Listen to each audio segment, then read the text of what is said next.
O FMG Educativa, a estação do conhecimento. Falando de livros.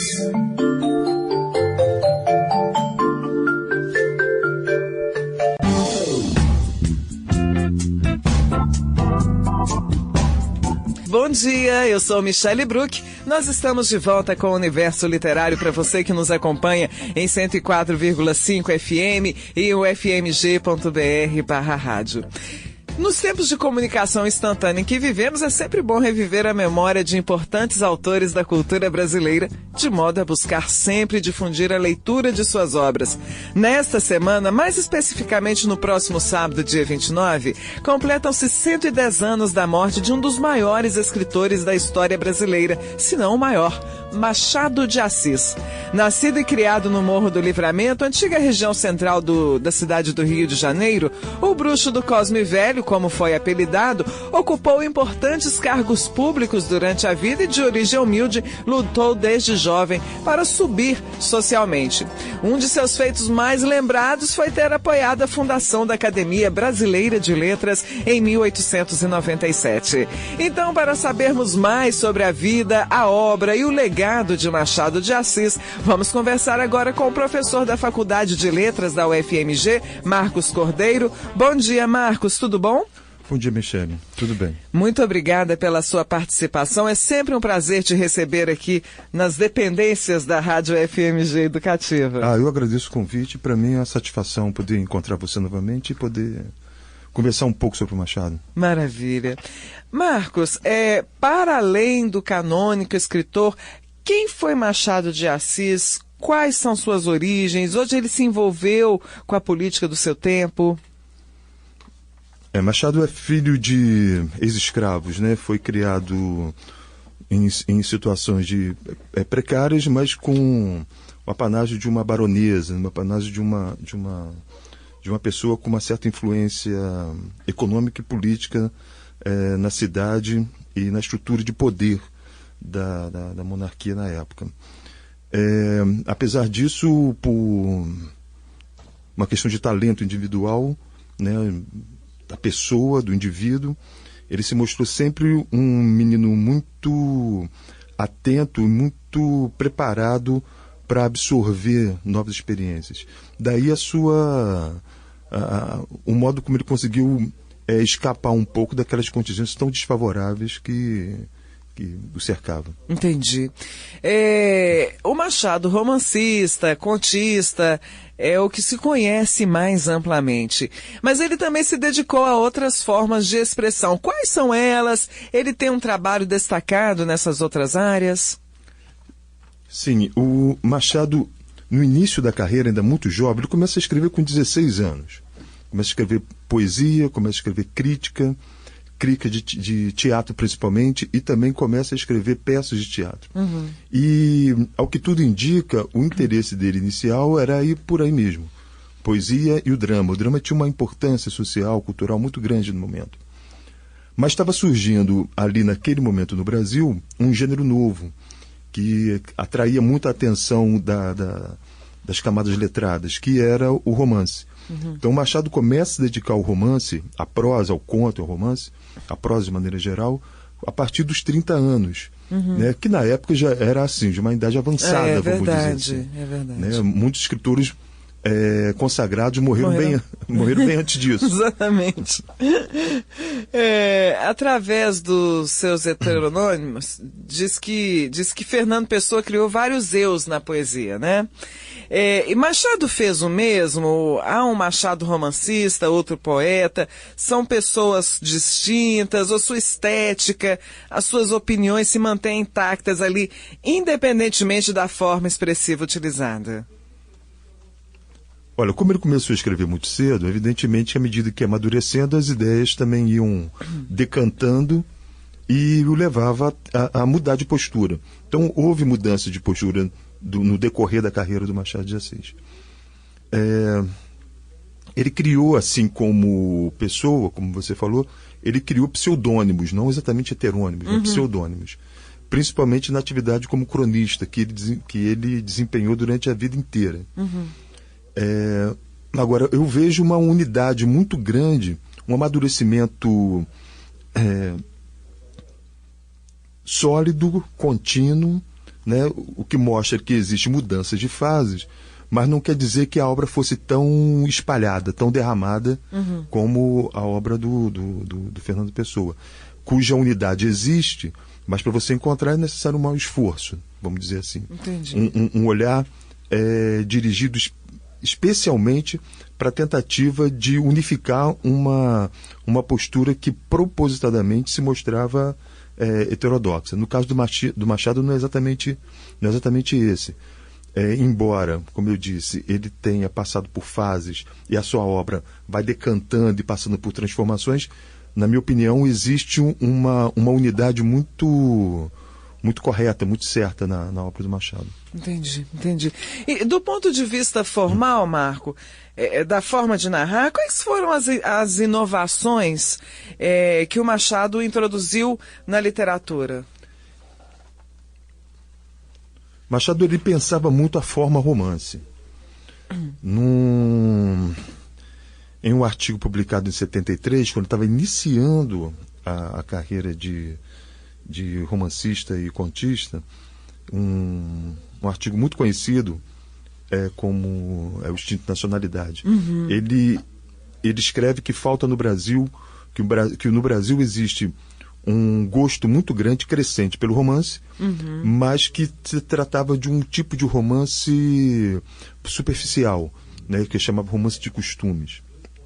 E ele propõe, no seu lugar, o que ele chama de romance de análise. E se você observar, desde o primeiro romance, que é a Ressurreição, de 72, ele procura pôr em prática o romance de análise. Não quer dizer que ele praticou esse romance de análise durante a vida inteira, mas não quer dizer que tenha sido sempre da mesma forma. Né? A cada romance, é uma coisa interessante de observar que, mesmo no início da carreira, nos 10 primeiros anos como romancista, que cobre ali os anos 70, em que ele tem uma produção muito acelerada, ele publica um romance a cada 2 anos, você percebe um ajuste na forma narrativa. Agora, essa forma, ela adquire um acabamento totalmente novo, né, uma viravolta muito grande, em 1880, quando ele publica As Memórias Póstumas de Brás Cubas. Entendi.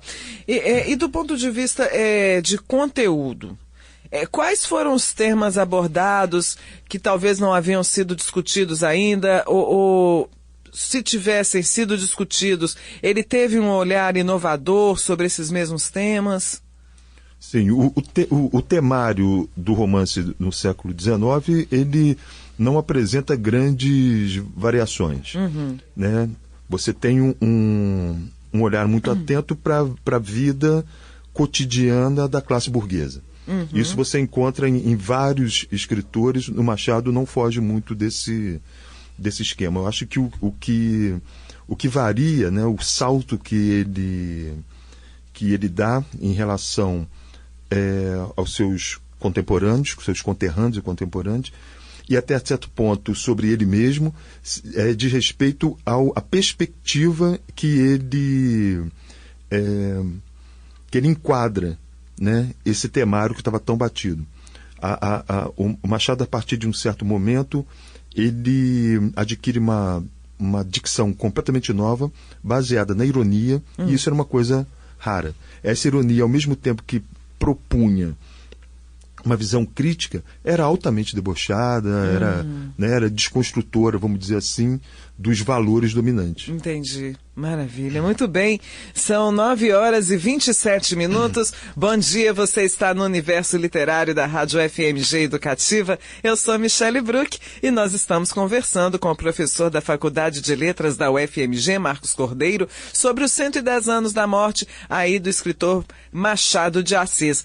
Marcos, dizem que Machado só não obteve reconhecimento internacional porque não foi traduzido para outros idiomas a tempo. E hoje, nos tempos atuais, como é que anda a repercussão do mundo do Machado? Em que países ele faz mais sucesso? Por quê?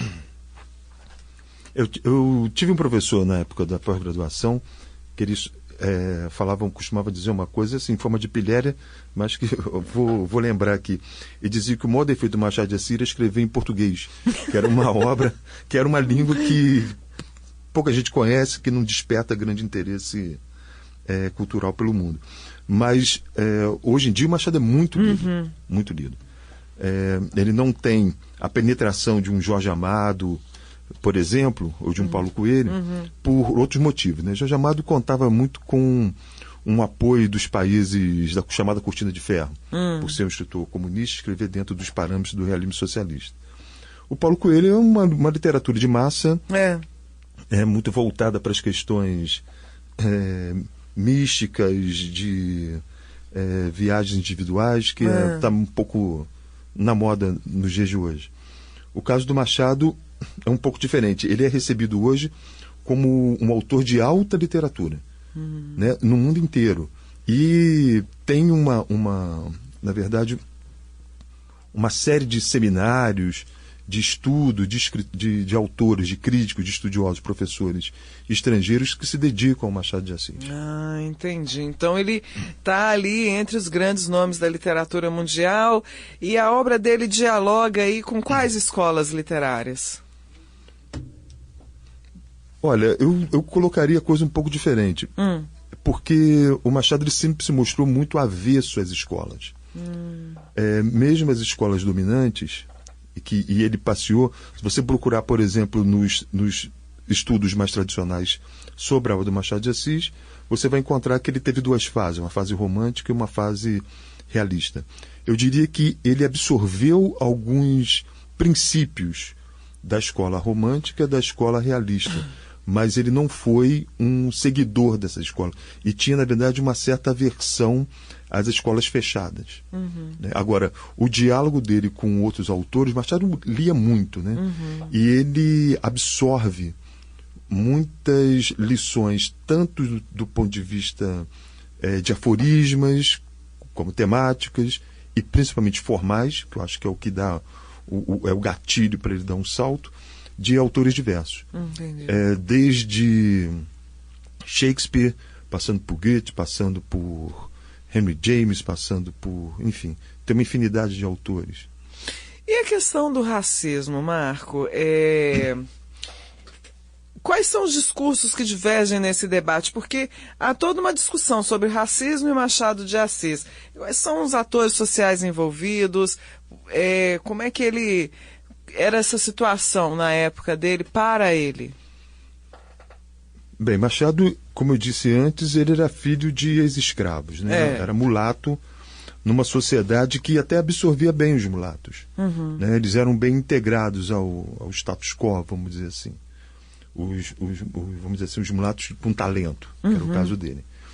E ele viveu no momento em que o debate sobre, não exatamente sobre o racismo, mas o que dava lastro a essa questão do racismo no Brasil, que era o trabalho escravo.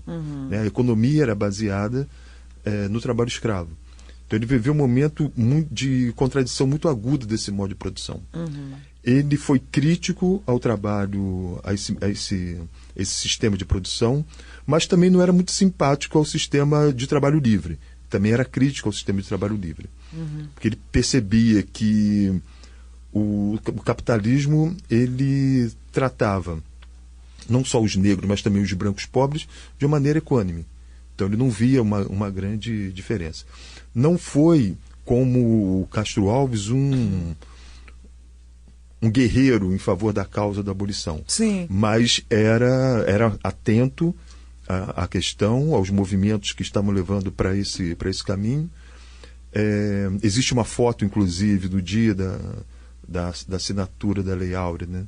Em que oficialmente se termina com o trabalho escravo, uma foto, uma multidão, e tem uma pessoa ali que tudo indica que era o Machado de Assis, que estava ali comemorando junto com o povo. Agora, isso despertou durante muito tempo, e eu acho que até hoje, um certo debate no campo da crítica, porque alguns críticos, alguns estudiosos viam no Machado uma pessoa que se engajava muito pouco. E outros veem o Machado como alguém que se engajava demais. Eu acho que nem tanto céu, nem tanta terra. Ele tinha uma proximidade com a corte? Sim, sim. Ele tinha toda e um respeito muito grande. Né? Alguns biógrafos anotam que, mesmo depois da República, ele mantinha o quadro ele era funcionário público e mantinha o quadro do Pedro II lá na salinha dele. Eu não sei onde eu li que ele fez uma letra de música para o aniversário. Eu vou te mandar essa matéria da Folha de São Paulo, muito bacana. O antropólogo Eduardo Viveiros, ele diz que Machado de Assis, abre aspas, é um dos verdadeiros autores de uma reflexão filosófica propriamente brasileira, inventor de uma linguagem estética, metafísica e política original. Você concorda com essa afirmação do Eduardo Viveiros? Concordo em termos. Do que diz respeito à linguagem literária, estética, de fato ele foi um grande inovador. E acho que, por meio dessa linguagem estética, ele absorveu, ele sedimentou outras camadas referentes à reflexão política, filosófica, econômica, enfim. Mas eu acho que o ponto nodal, o ponto principal da reflexão machadiana o lastro estético. Entendi. Então, para a gente encerrar o nosso papo, vou aproveitar que você está aqui, que você sabe tudo de Machado de Assis e deve ter uma leitura sensacional. Vou te pedir, por favor, para ler um trechinho de uma obra, algum trecho que você destaque mais para você, que você tem um carinho particular por ela, dessa obra tão vasta do Machado. Bom, primeiro se você me permite, eu vou te corrigir. Eu não conheço tudo do Machado de Assis, mas me interessa pelo máximo possível. Tudo é impossível de conhecer, né, Marco? Exatamente. É impossível, tá certo. Olha, eu separei aqui um trecho de um livro que eu vou começar a trabalhar com ele com mais afinco no ano que vem, quando eu me afasto para um programa sabático. O romance é o romance Quincas Borba. Eu queria dizer que é muito difícil encontrar um trecho que você goste mais, porque a obra do Machado, os romances, os contos, as crônicas, enfim, traz uma série de referências que são memoráveis. Mas eu vou ler um trechinho do Quincas Borba, pelo motivo que eu acabei de dizer, né? É um livro que eu estou manuseando mais nos últimos tempos. É um trecho em que o protagonista, o Rubião, é descrito pelo narrador no seu momento agudo de loucura, em que ele imagina que é o imperador Luís Felipe. Rubião ouvia com seriedade e acenava de cabeça que sim, que devia ser assim por força. Sentia-se então o imperador dos franceses, incógnito, de passeio. Descendo a rua, voltou a ser o que era. Dante, que viu tantas coisas extraordinárias, afirma ter assistido no inferno ao castigo de um espírito florentino que uma serpente de 6 pés abraçou de tal modo e tão confundidos ficaram que afinal já não se podia distinguir bem se era um ente único, se 2. Rubião era 2. Não se misturavam nele a própria pessoa com o imperador dos franceses. Revezavam-se. Chegavam a esquecer-se um do outro. Quando era só Rubião, não passava do homem do costume. Quando subia imperador, era só imperador. Equilibravam-se um sem outro, ambos integrais. É fantástico, né? Eu acho muito interessante essa passagem porque acaba sendo uma espécie de síntese do pensamento estético do Machado. Você tem ali uma referência à literatura universal através do Dante. Sim. Você tem um tema universal que é a questão da loucura. Você tem a pesquisa da subjetividade, que é ali a fusão de 2, 3 personalidades num único ser. E você tem ainda, que é uma coisa que me interessa mais, vamos dizer assim, e que é o ponto da pesquisa que eu quero desenvolver, você tem uma referência histórica incomum, inusual, mas altamente penetrante, que é a comparação dessa figura, que é o Rubião, com o Luís Felipe, o imperador francês. Lembrando que não se trata apenas de uma questão pessoal do Rubião, que se imagina uma outra pessoa, sendo ou não uma figura histórica. É que existe nesse momento em que o Machado está escrevendo um processo de afrancesamento cultural do país que é muito, muito significativo. Começa lá nos anos 20 do século XIX, mas tem o ponto máximo nesse momento em que ele está escrevendo, que ficou conhecido como o momento da Belle Époque. Então, essa mudança, essa confusão mental da personagem, do protagonista Rubião, me parece que pode ser lido como uma espécie de confusão mental do Brasil como um todo, que começa a reproduzir em todos os níveis a cultura francesa. Então, você cria cidades com uma arquitetura francesa, você introduz hábitos franceses, a moda francesa, a leitura francesa, enfim, o país como um todo vai se perdendo um pouco o eixo da identidade. E sua pesquisa vai nesse norte? Vai um pouco nisso, porque na medida em que eu vejo isso como uma etapa necessária e incontornável da expansão do capitalismo pelo mundo. Maravilha. Dicas de... O nosso ouvinte está aqui conferindo o nosso bate-papo. Pô, mas eu queria começar a ler a obra. Do que você indicaria de Machado de Assis para aquele ouvinte que ainda não leu Machado, ou aquele que conhece uma coisa ou outra, mas ainda não aprofundou demais na obra? Um livro ou dois que você indicaria para o nosso ouvinte?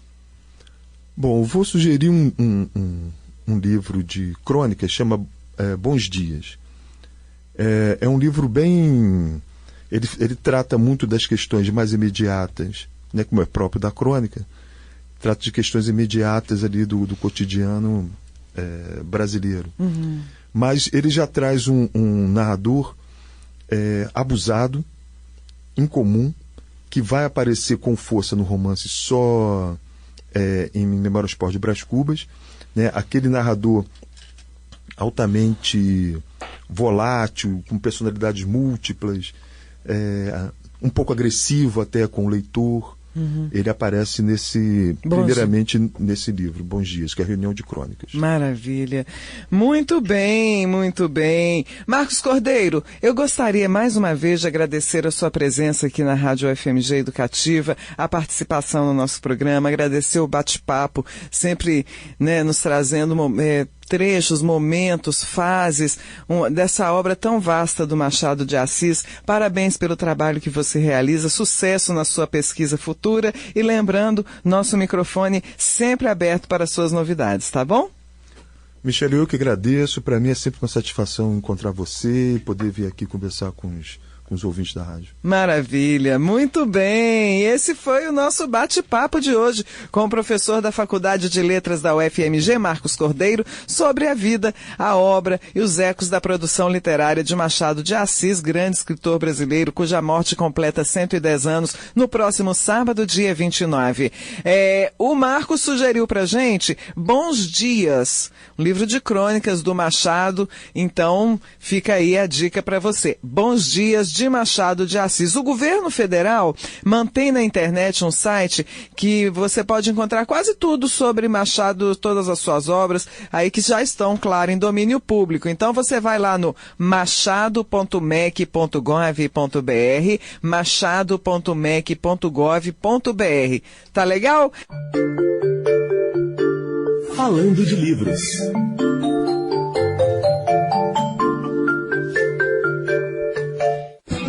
UFMG Educativa, a estação do conhecimento.